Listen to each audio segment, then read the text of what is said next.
How to stop sharing your live location in all chats on WhatsApp on an Android device. Go to your phone menu.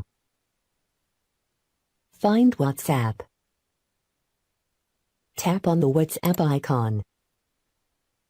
Make sure you are on the Chats tab. As you can see, live location has been shared on multiple chats.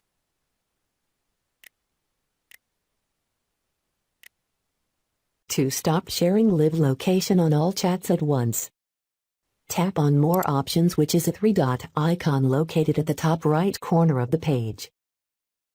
Go to Settings. Tap on Account. Tap on Privacy.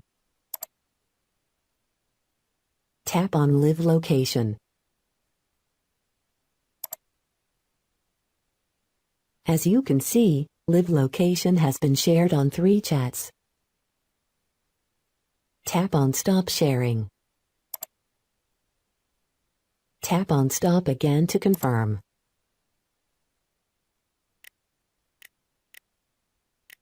As you can see, live location has been ended on all chats.